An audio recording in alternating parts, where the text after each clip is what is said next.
Noite, pela oportunidade que me foi me dada de estar aprendendo juntamente com os irmãos um pouco mais da palavra de Deus.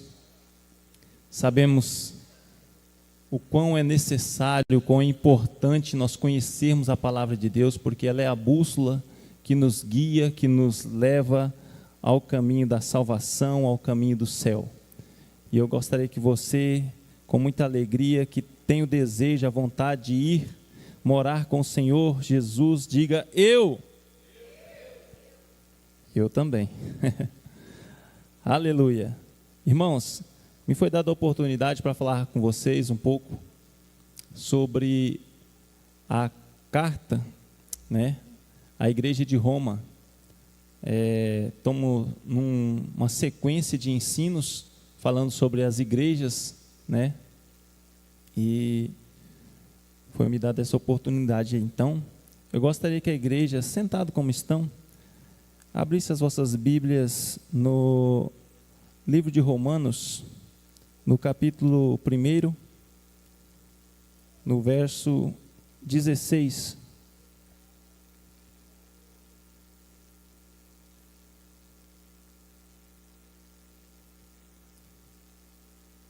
Aleluia. Pode acender as luzes aí, por gentileza? O de ensino é bom com as luzes acesas, que tem uns irmãos que gostam de ir na Bíblia, Eu acho tão lindo ouvir o som das folhas da Bíblia sendo folheadas. Isso é bom. Romanos capítulo 1, verso 16, diz assim: porquanto não me envergonho do Evangelho, porque é o poder de Deus para a salvação de todo aquele que nele crê, primeiro do judeu, assim como do grego. Visto que a justiça de Deus se revela no Evangelho, uma justiça que do princípio ao fim é pela fé. Como está escrito, o justo viverá pela fé. Você pode repetir comigo? O justo viverá pela fé. Agora vamos todo mundo junto, com vontade, com um desejo de ir morar no céu. 1, 2, 3 e... o justo viverá pela fé. Aleluia. Irmãos,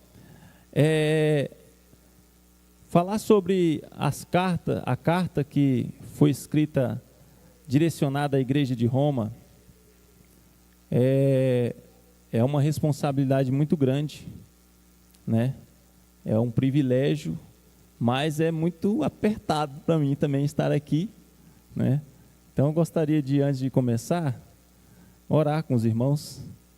Amém? Feche seus olhos. Senhor Jesus, mais uma vez nós estamos na tua casa, alegres, felizes, porque nós viemos aqui para compartilhar da tua palavra, para louvarmos a ti, para adorarmos o teu nome.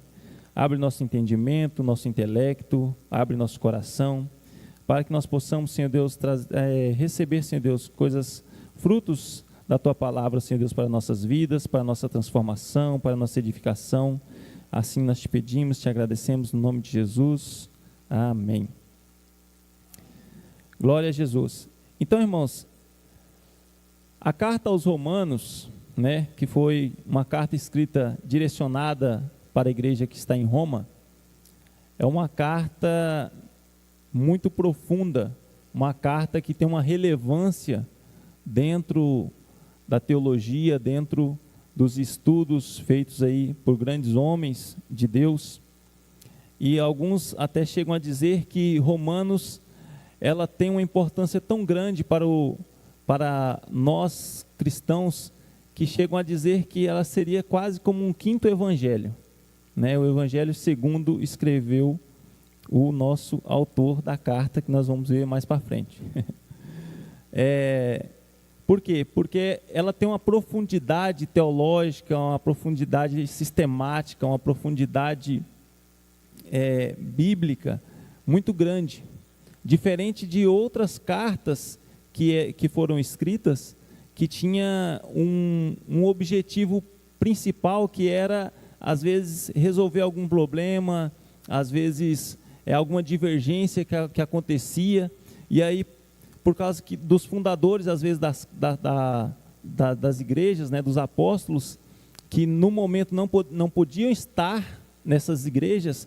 Aí, para resolver os problemas, as pessoas, por exemplo, o pastor Manuel implantou uma igreja lá no bairro Padre Ernesto Costa. E aí ele está hoje congregando com nós aqui. Digamos que fosse muita distância longa. E aí os crentes lá falam: moço, está tendo discussão aqui, vamos ter que resolver. Quem que é que implantou a igreja? Pastor Manuel. Então, vamos atrás dele, porque é ele que vai falar se quem está certo é o Reinaldo, se quem está certo é o Davi, porque está tendo uma controvérsia aí na situação. E aí eles ia alguém lá falar: está acontecendo assim, assim, assim, e ele ia redigir uma carta de próprio punho, naturalmente, ou grandes vezes era de próprio punho, e alguém enviava a carta. Quando essa carta chegava ao destino, aos endereçados, ela vinha com o propósito principal de resolver aquele conflito, sendo em relação a costumes, seja em relação a comportamento dos cristãos, seja em relação aos dons espirituais, seja em relação à fraternidade, ao relacionamento conjugal. A maioria dessas cartas, ela tinha um direcionamento. Já a carta aos Romanos é uma carta um pouco peculiar, que na verdade a igreja de Roma, ela passava por alguns problemas, mas o autor que a escreve, ele não dá umas características como se fosse o povo que tivesse ido buscá-lo para resolver esses certos conflitos, mas sim ele endereçou falando das profundidades do Evangelho através de Jesus Cristo. Estão conseguindo me acompanhar até aí? Amém? Amém, irmãos? Ah, bom, Chico estava sozinho aqui. Glória a Deus. Então, a cidade de Roma, no tempo do Novo Testamento, era uma metrópole, né, do Império Romano. E por ser uma metrópole, ela era como se fosse o coração do mundo naquela época, né? Porque Roma, naquela época, ela detinha todo o poder, né? Seja ele poder financeiro, como o poder militar. Então, o imperador, ele tinha uma influência naquele local, e em Roma, naquela época, havia aproximadamente 1 milhão de habitantes. Então, e de todos os povos que tinha naquela época, Roma era um ponto central ali. Então, a maioria das pessoas tinham que ir a Roma para lá fazer seus negócios e tal, e normalmente era um local de passagem e fluxo de muitas pessoas. Só que ela também tornou-se conhecida pela frouxidão moral e relativação dos bons costumes. Como ela acolhia vários grupos étnicos, né? Como eu falei, várias pessoas de várias nacionalidades, de vários lugares, várias culturas diferentes, tanto étnicos como religiosos, passavam por lá. Então tinha essa diversidade de culturas, e isso trazia uma certa decadência moral. E na época do imperador Cláudio, no ano 49, quem puder abrir a Bíblia aí, lá em Atos dos Apóstolos, no capítulo 18, versículo 2, só para acompanhar mesmo, vai dizer que o imperador Cláudio, ele fez um decreto.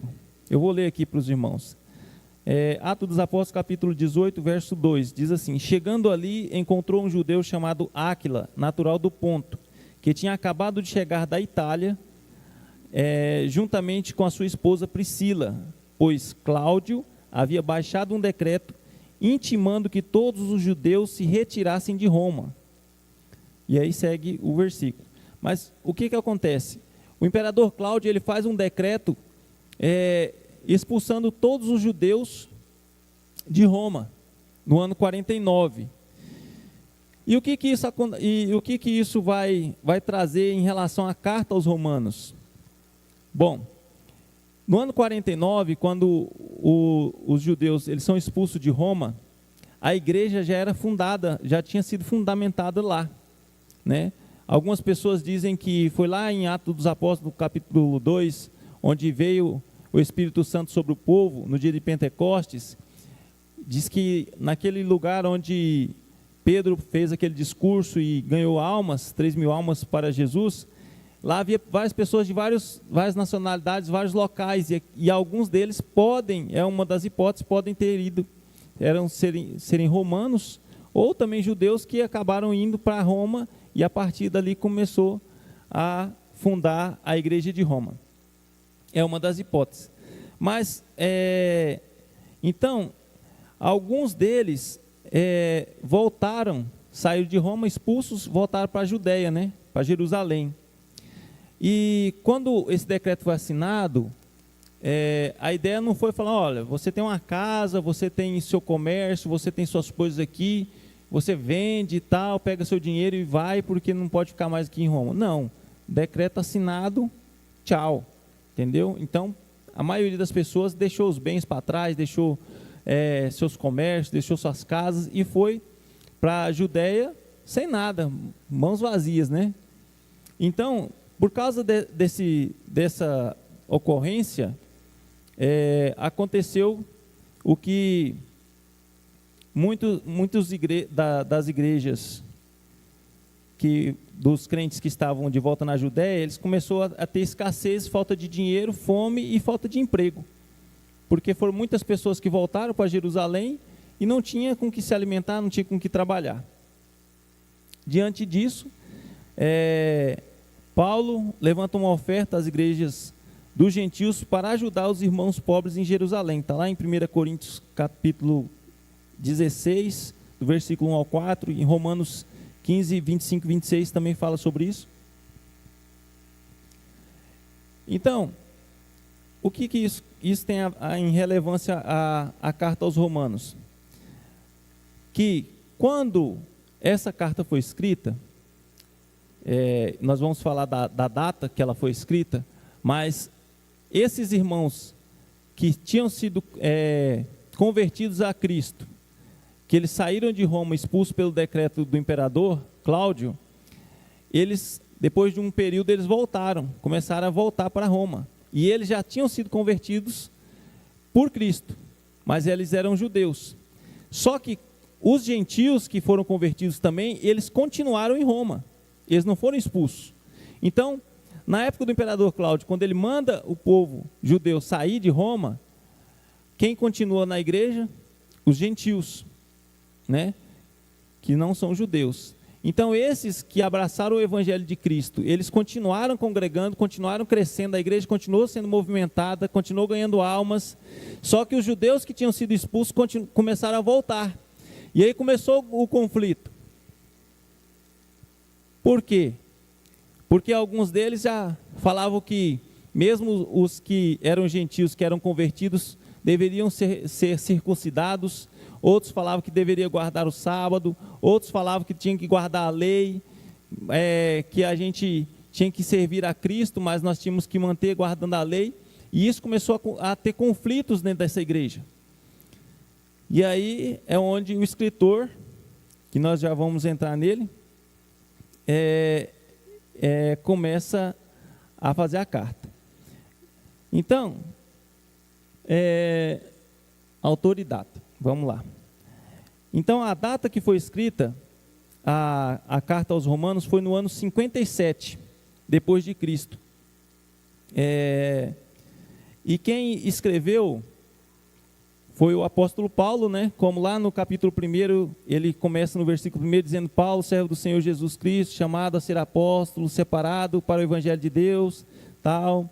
A todos, lá no versículo 7, a todos que estáis em Roma, amados de meu Deus, convocados para serem santos, graça e paz de vós, da parte de Deus, nosso Pai, nosso Senhor Jesus Cristo.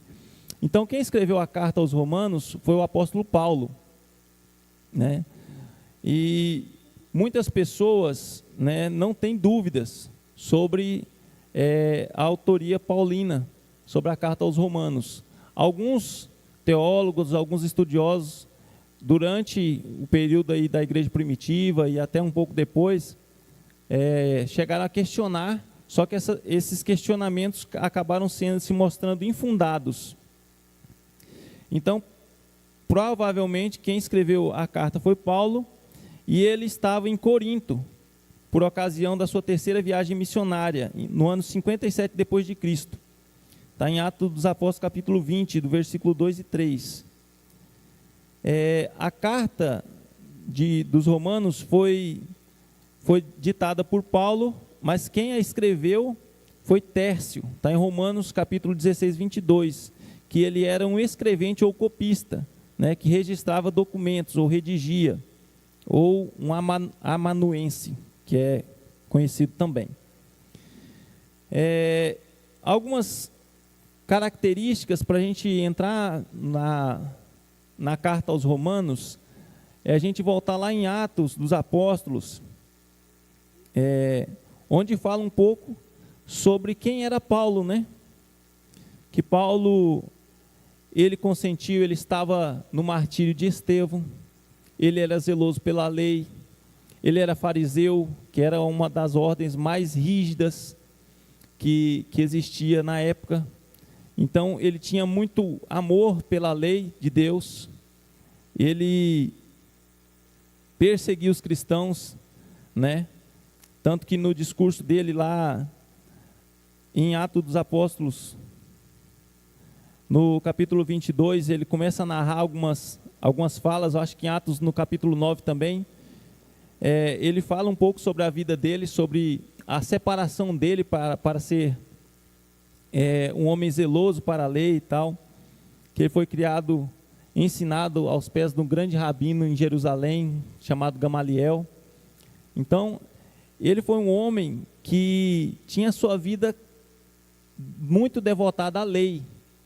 Só que quando o Senhor Jesus ele veio sobre a terra e tal, morreu, ressuscitou, e aí começaram os primeiros cristãos, por ele ter aquele afinco, aquela devoção pela lei, ele começa a perseguir os cristãos, né? Só que lá, quando ele vai em caminho de Damasco, o Senhor Jesus tem um encontro com ele, né? O Senhor Jesus ressurreto, né? Depois da ressurreição, Jesus aparece a Paulo e aí faz com que ele seja transformado, ele seja mudado.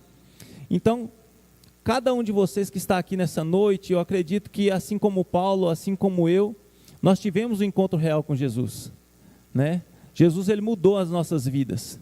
De perseguidor, Paulo se transformou em ser perseguido. E as primeiras igrejas em que ele começou a juntar com os primeiros cristãos da época, eles se sentiam um pouco receosos de receber a Paulo como irmão, porque ele perseguia os cristãos. Ele tinha cartas, e nessas cartas, quando ele vai em destino a Damasco, ele vai com cartas na mão para pegar todos aqueles que pregavam Cristo, para serem presos, açoitados, e muitos às vezes até mortos. Então ele era zeloso pela lei, mas ele foi transformado. Talvez você conheça pessoas aqui que talvez frequentam seitas, outras religiões que a gente vê que não tem nenhum contexto bíblico, e você fala, nossa, mas essa pessoa, ela é tão assim zelosa por isso, por essa seita, por essa devoção assim a esse cuidado, mas não tem nada a ver com o cristianismo, não tem nada a ver com o Senhor Jesus, pela sua obra, pela sua morte na cruz, pela salvação através de Cristo. E nós pensamos, esse aqui não tem nem condições mais. Mas o exemplo de Paulo, ele nos dá a esperança de que, ainda que você esteja cego às vezes por outros credos, outras religiões, você ainda pode encontrar a esperança que Jesus ainda pode visitar essas pessoas e fazer delas grandes homens e mulheres de Deus. Pessoas podem ser transformadas porque o nosso Senhor Jesus, ele está vivo e ele vive ainda nos dias de hoje, e ele pode mudar situações. Ele pode mudar, às vezes, seu marido que às vezes não está vindo para a igreja. Ele pode mudar a vida da sua esposa, que às vezes está pensando em desistir do evangelho. Ele pode mudar a vida do seu filho, que às vezes se desviou, saiu dos caminhos, às vezes está adulterando por aí, está às vezes se prostituindo, às vezes está se drogando, embebedando, mas o Senhor Jesus, ele tem um encontro com cada um de nós, e ele pode mudar e transformar vidas. É esse Jesus que nós estamos falando aqui nessa noite. Pode passar para o terceiro? Para quem foi escrita.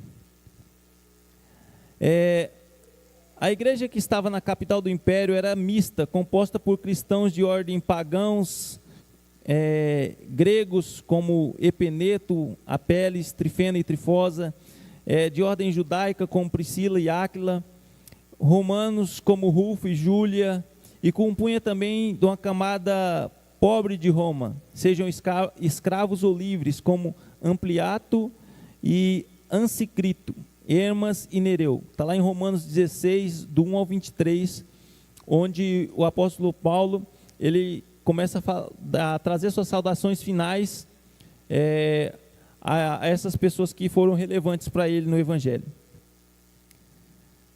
Então, essa igreja ela tinha era uma mistura de várias pessoas, né? Tanto romanos, quanto gregos, quanto judeus, quanto gentios, alguns escravos, alguns que eram livres. Então era uma igreja mista, não era como as igrejas de Jerusalém, que normalmente eram judeus, né, convertidos. Pode passar para o próximo. Aí vem uma pergunta aí.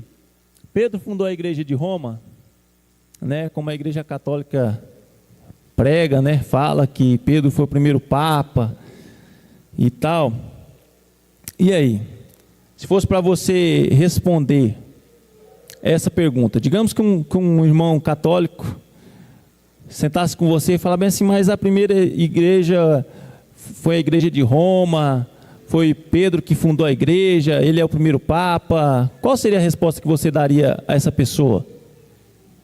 Alguém consegue responder essa questão aí? Ninguém? Nós ia apanhar dos católicos, né, irmão? Eita Deus! Olha, parece improvável que qualquer um dos 12 apóstolos tenha ido a Roma antes do ano 60 depois de Cristo. É muito pouco provável, porque não tem nenhum escrito, não tem nem na palavra do Senhor, nem nos estudiosos, não tem nenhum registro considerável, né, que possa dar essa legalidade, possa dar essa afirmativa que algum dos apóstolos, né, tenha ido a Roma antes do ano 60 depois de Cristo. E se Pedro estivesse em Roma, quando Paulo escreveu esta epístola, que lembrando foi no ano 57, né, Paulo certamente teria o saudado, né, o que ele não fez. O apóstolo dos gentios evidencia um desejo profundo de evangelizar em Roma. Está lá em Romanos capítulo 1, versículo 11 ao 13. Eu vou ler aqui para vocês entenderem. Romanos 1, verso 11 ao 13 diz assim: pois grande é o desejo do meu coração em ver-vos para compartilhar convosco algum dom espiritual, a fim de que sejais fortalecidos. Quero dizer, para que eu e vós sejamos mutuamente encorajados pela fé. E não desejo, irmãos, que desconheçais que por muitas vezes planejei visitar-vos, contudo tenho sido impedido até este momento. Meu objetivo é conhecer alguns frutos espirituais entre vós, assim como tenho alcançado entre os gentios. Então você pode verificar o desejo de Paulo de estar indo, né, até Roma para pregar aqueles irmãos anônimos, né, a grande maioria. Porém, não era a favor de se edificar sobre os fundamentos já lançados por outro evangelista. Quem quiser abrir aí, lá em Romanos, no capítulo 15, versículo 20. Esse aí é bom que para você explicar para os nossos irmãos em católico. Então, Romanos 15, 20 vai dizer assim: sempre fiz questão de pregar o evangelho onde Cristo ainda não era conhecido, de forma que não estivesse edificando sobre um alicerce elaborado por outra pessoa. Então vem cá, se essa carta foi escrita no ano 57 depois de Cristo, se não tem nenhum escrito falando que algum dos 12 apóstolos, algum dos apóstolos esteve em Roma até o ano 60. E se quando Paulo escreve a carta, ele fala que ele desejava ter com eles para conversar, para pregar, para falar do amor de Cristo. E ele ainda assim, ele diz que, mas ele tinha um respeito muito grande para não pregar em igreja que outras pessoas estavam liderando. Como que ele poderia falar, olha, meu desejo é ir pregar, ir ter convosco aí em Roma. Se Pedro estivesse em Roma, primeiramente ele não ia lá. Porque o desejo de Paulo era pregar para os gentios. E além de pregar para os gentios, o desejo dele era de pregar em locais onde os apóstolos ainda não tinham ido. E quando ele diz assim que ele não desejava pregar sobre os fundamentos alheios, né? Porque se tivesse a igreja sido fundamentada por algum dos apóstolos, ele não iria lá, né? Porque ela já teria sido, é como se nós aqui na nossa igreja, o pastor Adiel pastoreando aqui, viesse um outro pastor falar bem assim, ó, agora eu vou dar aqui que eu vou dirigir o culto, eu vou falar quem prega, quem dirige, quem vai ser consagrado, quem não vai ser. Como que ele poderia fazer isso? Como que ele poderia trazer um ensino diferente sobre o fundamento que está na liderança do nosso pastor Adiel? Então, devido a isso, cai por terra a ideia de que Pedro fundou a igreja de Roma. Todo mundo conseguiu entender aí? Ficou claro? Amém, irmãos? Então tá bom. A hora que um irmão for lá na sua casa lá e vocês enganchar lá, aí eu quero ver. Próximo. Não, é um antes desse aí.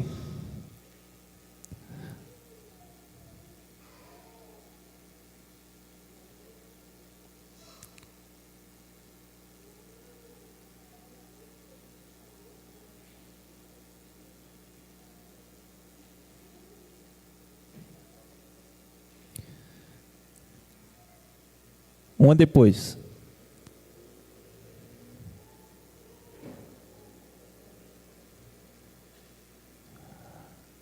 Não é esse aí não, mas pode ser esse aí, tem problema não, depois nós voltamos. Qual a importância da carta aos Romanos na história da igreja? Irmãos, a carta aos Romanos, como eu falei no princípio, é uma carta muito importante. É uma das cartas de Paulo que tem uma profundidade imensurável. E através do livro de Romanos,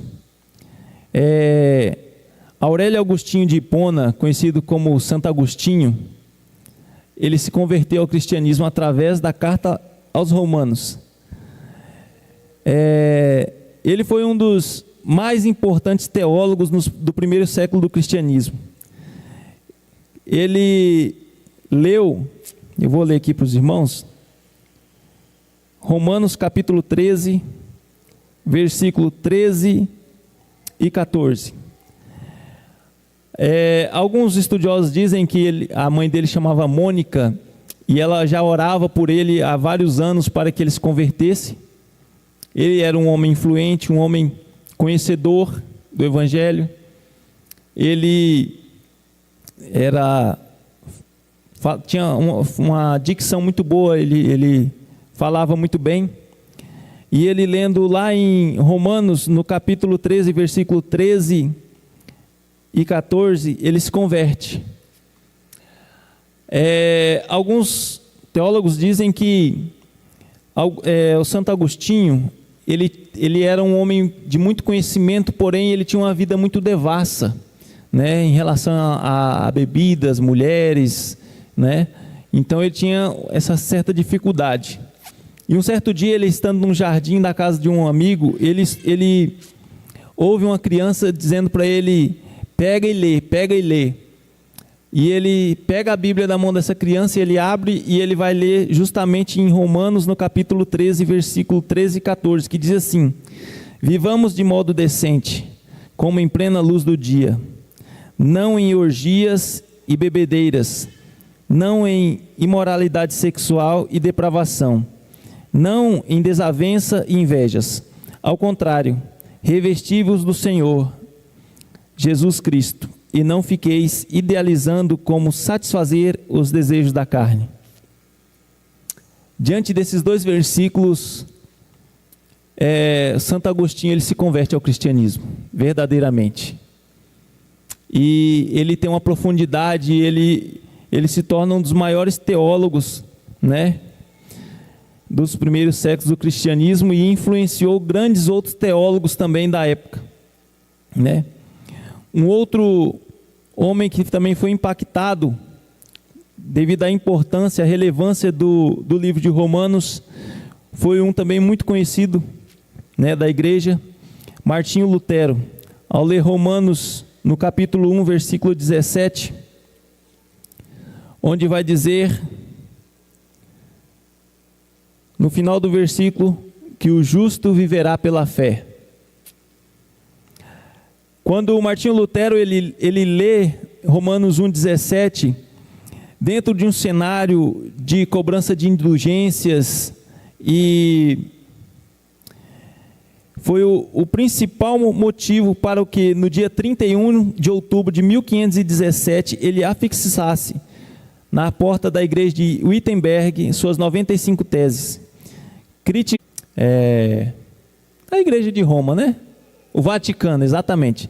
Então a igreja católica, na época que foi implantar o Vaticano, eles começaram muito questão de dinheiro, né, e tal, e ele através desse versículo que lá falava sobre indulgências, falava sobre purgatório e tal, e tudo demandava finança, dinheiro para que as pessoas saíssem do purgatório e tal, aquela coisa toda.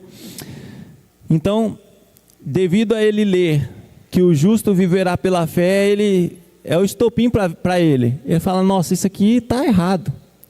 E aí, através disso, ele começa a estudar, ele começa a ler, e ele faz as 95 teses e prega na porta da igreja de Wittenberg, e através daí, abre-se, esclarece os olhos de muitas pessoas e inicia ali, um dos pontapés fundamentais para a reforma protestante. Outro também que foi impactado pela carta aos Romanos foi John Wesley, lendo um prefácio que Lutero escreveu, falando sobre a carta aos Romanos. Ele teve a certeza da tua salvação pela fé.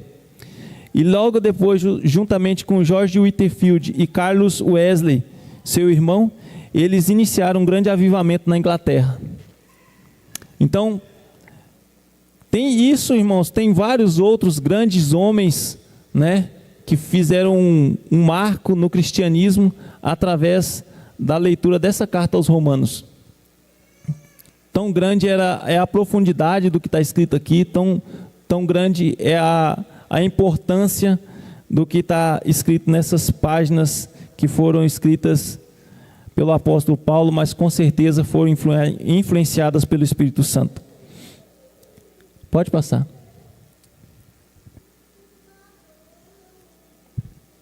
Temas principais. Irmãos, eu vou tentar, vou nem usar isso aqui, mas o tema principal que Paulo aborda, ele fala sobre muitas coisas, e dentre elas, ele fala sobre a justificação pela fé. Paulo, ele fala de uma forma tão profunda que ele já de cara, ele diz assim, fala que todos nós, tanto judeus como gregos, como gentios, todos nós somos pecadores, e todos nós vamos para o inferno, todos nós não merecemos a salvação. E aí ele faz vários comparativos com isso, falando de Abraão, que foi pela fé, né, que ele foi justificado. Ele fala sobre Adão, que trouxe, né, o pecado, né, mas também fala que através de Cristo, né, Cristo nos reconcilia com Deus. E ele fala que nós somos pecadores, e nós precisamos reconhecer a Cristo como nosso Salvador. Nós precisamos. E ele fala muitas coisas.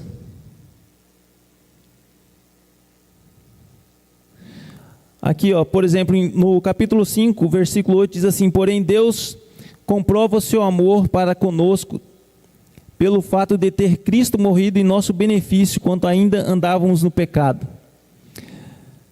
Então, irmãos, às vezes a gente pensa, mas morrer por alguém, eu não teria coragem e tal, e às vezes nós que somos pais, ou vocês mães, falam assim, não, mas pelo meu filho, às vezes eu me entregaria, eu morreria, principalmente as mães, né, pelo amor, por ter gerado no ventre. E aí Paulo, ele dá a ideia de, tipo assim, irmãos, Jesus ele veio à terra como um ser humano, sofreu, padeceu e morreu por nós pecadores. Ele não morreu por alguém que ele amava, ele não morreu como nós poderíamos às vezes falar que nós morreríamos pelos nossos filhos, como às vezes nós morreríamos por um pai, por um irmão, né? Mas ele morreu por aquele que a gente às vezes não dá valor nenhum, que muitas vezes nós julgamos. E Paulo ele entra nessa seara das pessoas que dizem fazer as coisas corretas e certas e julgam aqueles que estão fazendo as coisas erradas, e ele começa a falar várias coisas profundas sobre a questão do pecado, sobre a questão da fé, sobre a questão da necessidade de nós entendermos o projeto de Jesus, da reconciliação conosco. E através desses temas, né, ele nos traz a entender que nós precisamos do Senhor Jesus. Não há outra porta, não tem outra válvula de escape. E ele fala, olha, se você perseverar na fé, se você crer em Jesus Cristo pela fé, e você for firme, você herdará a vida eterna. Mas se você não acreditar em Cristo, se você não perseverar, se você não tiver um encontro verdadeiro com Ele, você vai perecer. Você vai sofrer, você vai para o inferno. Então são coisas bem práticas e bem profundas que Paulo escreve na carta aos Romanos, tirando dúvidas, tirando às vezes aquele desentendimento que eu disse lá no início, lá quando os gentios continuaram com a igreja crescendo, e os judeus que tinham saído voltaram, e começou a ter aqueles conflitos, e ele começa a questionar alguns, falar, mas será que os judeus são melhores do que os gentios? Será que aqueles que são circuncidados recebem algo a mais porque são circuncidados que são incircuncisos? E ele fala que tudo isso só leva a uma coisa, que nós precisamos de Jesus. Todas as falas dele, no primeiro momento aqui, ele fala que nós somos justificados e temos paz com Deus, né? E a justificação é somente pela fé. A morte expiatória de Jesus Cristo é central para o plano divino da salvação. E por meio da justiça de Deus, o pecado é julgado e a salvação é concedida. Todas as pessoas são pecadoras, portanto, todos, sem exceção, precisamos ser salvos dos seus pecados.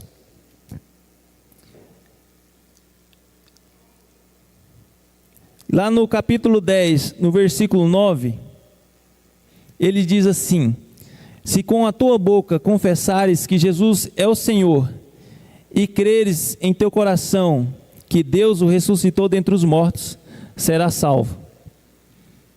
Então, irmãos, não adianta nós vivermos às vezes acreditando em fábulas, acreditando em histórias que não têm um peso da palavra do Senhor, né?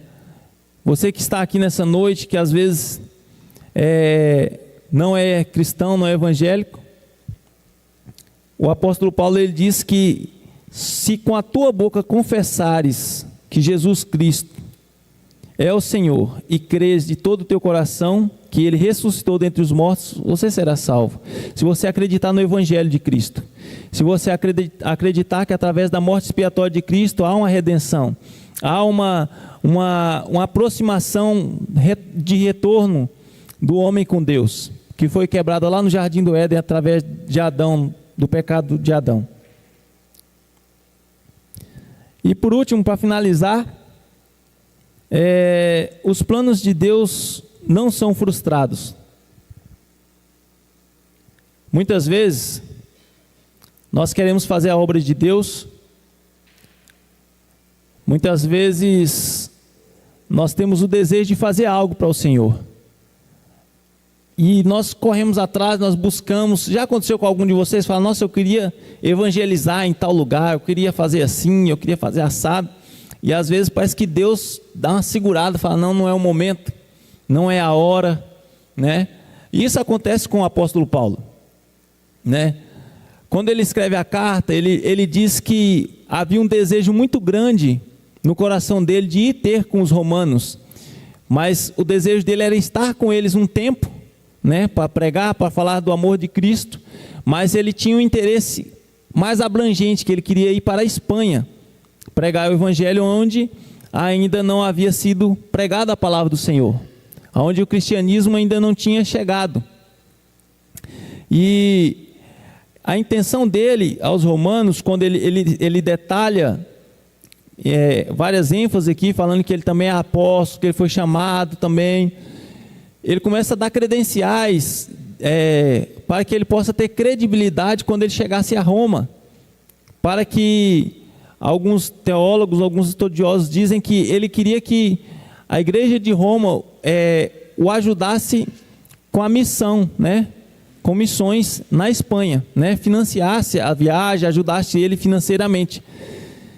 E o apóstolo Paulo, ele disse que o desejo dele era de ir logo para lá, mas primeiro ele tinha uma missão, que era o quê? Ir, juntamente com alguns irmãos, recolher a oferta que as igrejas gentílicas tinham preparado para levar para Jerusalém, para os cristãos em Jerusalém. Mas ele diz que logo após ele concluir essa missão de levar as ofertas, ele gostaria de deslocar para Roma e de lá ir para a Espanha. Esse era o desejo no coração de Paulo. Só que quando a gente vai ler, a gente consegue entender que Paulo, ele queria estar com os irmãos, né? Abraçar, estar junto na igreja e tal, mas Paulo, ele consegue chegar na igreja de Roma só no ano 60. E como que Paulo chega na igreja de Roma no ano 60? Aprisionado, preso. Então, o desejo de Paulo era chegar a ter com os irmãos, confraternizar, ler, né? Trazer os ensinos, né? Os fundamentos bíblicos para aquela igreja. E ele chega no ano 60 depois de Cristo, e ele chega preso. E às vezes nós pensamos assim, mas nosso desejo é fazer algo de alguma forma, e não acontece do jeito que a gente quer, né? E aconteceu isso com Paulo. Paulo era apóstolo, foi chamado por Jesus, né? E às vezes a gente fala bem assim, mas por que às vezes as coisas não acontecem do jeito que eu quero? Porque às vezes o que a gente quer não é o que Deus prepara. Talvez o que nós queremos não vai fazer o efeito desejado. Talvez o que nós queremos e nós não realizamos, talvez nós nos frustramos. Mas na verdade, os projetos de Deus são muito maiores que os nossos. Os planos de Deus são muito maiores, os frutos do Senhor para as nossas vidas são muito maiores. E isso eu posso provar, porque lá, quando ele chega preso, né?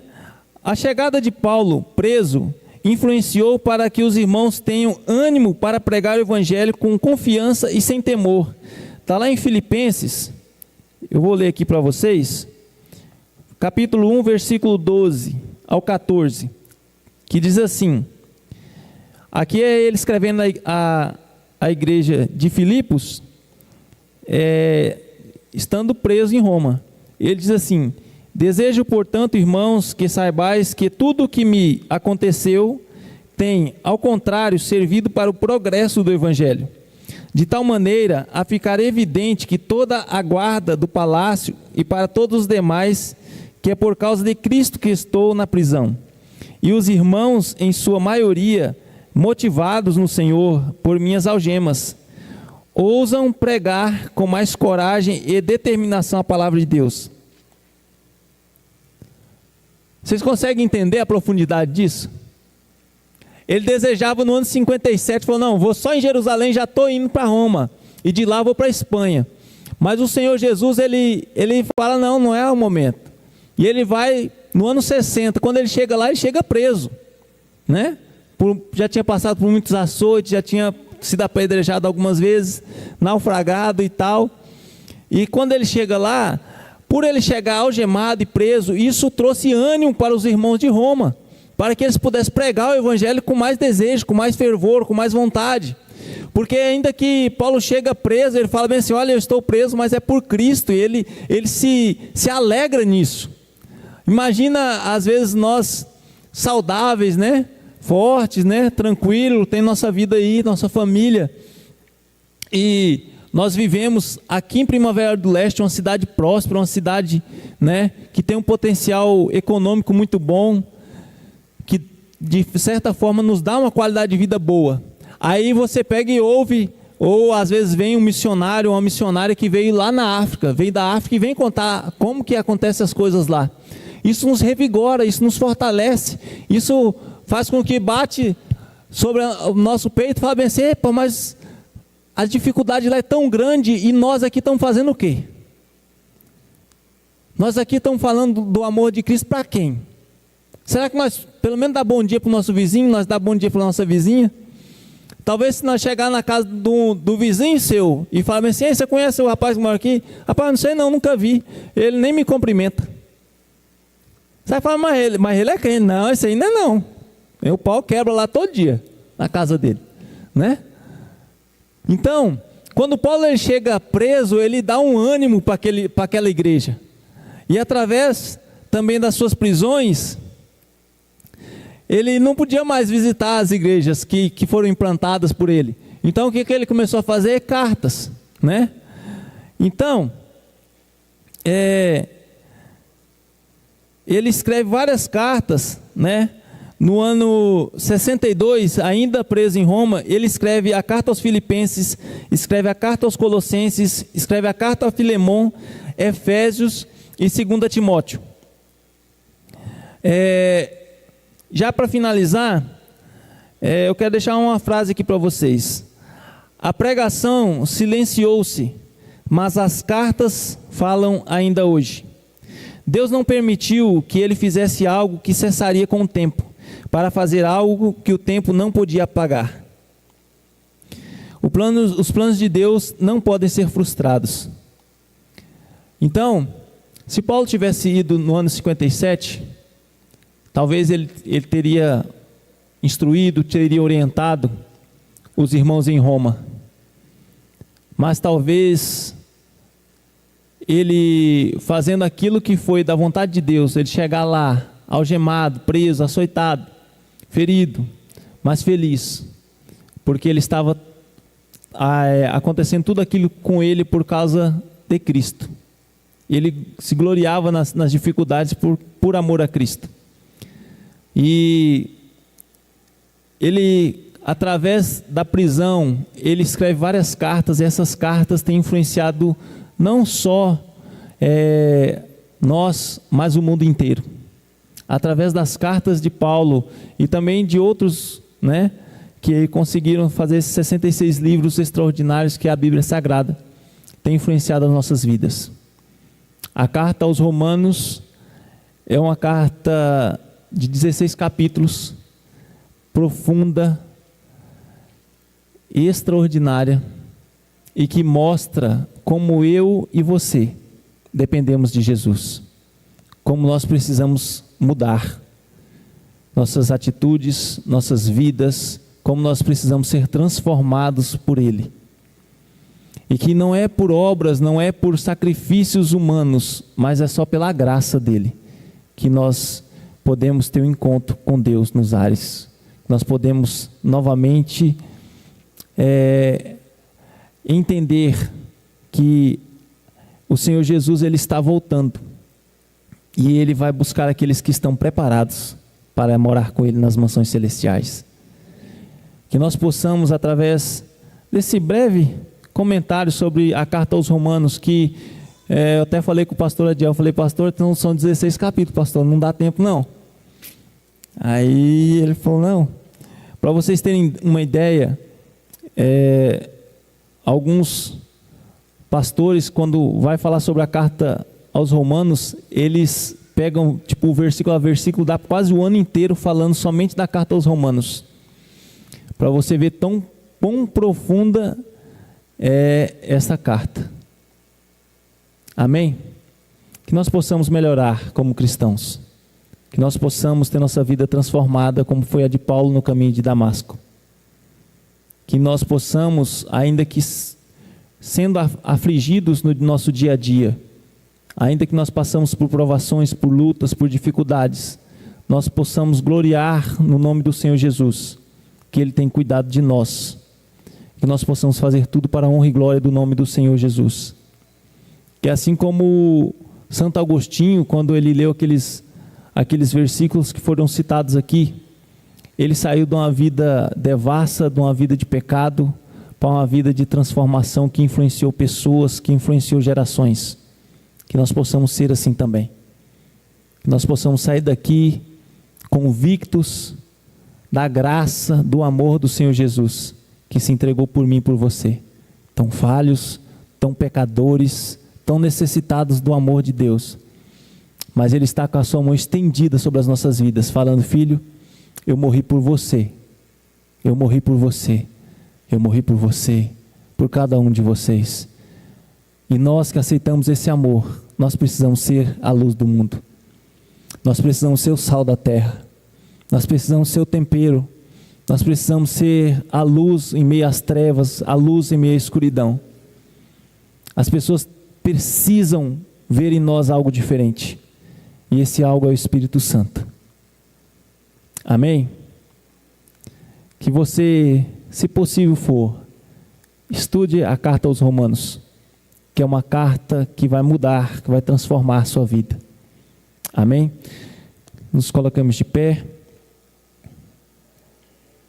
e vamos orar. Aproveite esse momento, fale com o Senhor das suas dificuldades como cristão, das dificuldades que você tem enfrentado para prosseguir no caminho, prosseguir no Evangelho, prosseguir na palavra, prosseguir firme na presença do Senhor.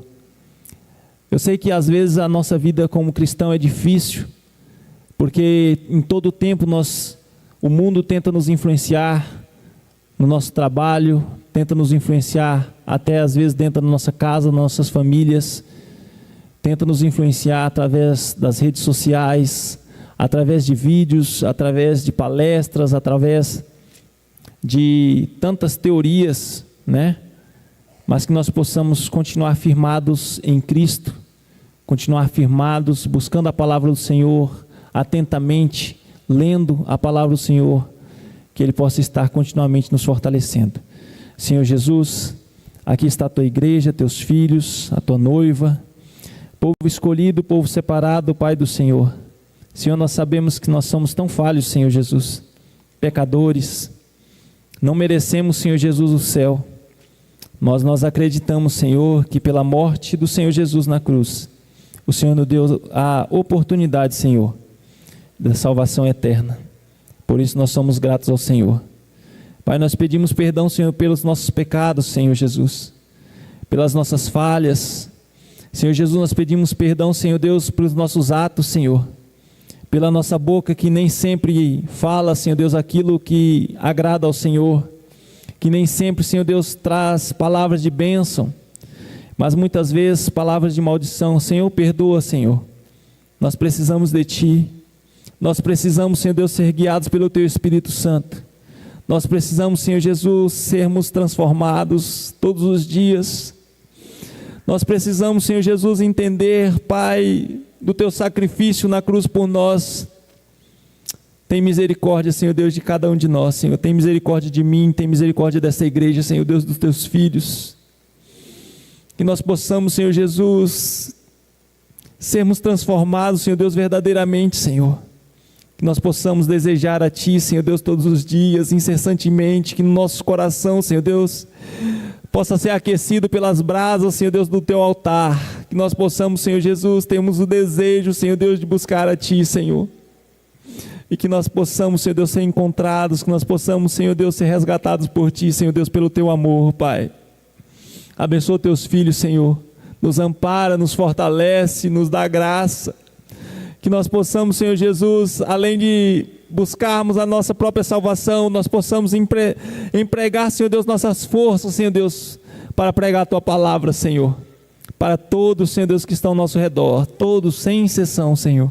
Aqueles que nos caluniam, aqueles, Senhor Deus, que nos difamam, aqueles, Senhor Deus, que nos machucam, aqueles, Senhor Jesus, que nos perseguem, Senhor. Porque o Teu Evangelho é isso, Senhor. É um Evangelho, Senhor Deus, de amor, de transformação. É um Evangelho que muda vidas, Pai. E nós cremos, Senhor Deus, na Tua palavra. Nós cremos, Senhor Deus, na transformação, da mudança.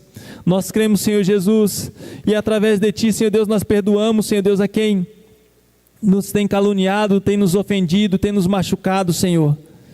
E nós pedimos a Ti, Senhor Deus, usa-nos, Senhor, como instrumento, como a Tua voz, Senhor Deus, através do Espírito Santo, ó Pai. Usa os nossos lábios, usa, Senhor Jesus, de misericórdia para cada um dos Teus filhos, Senhor.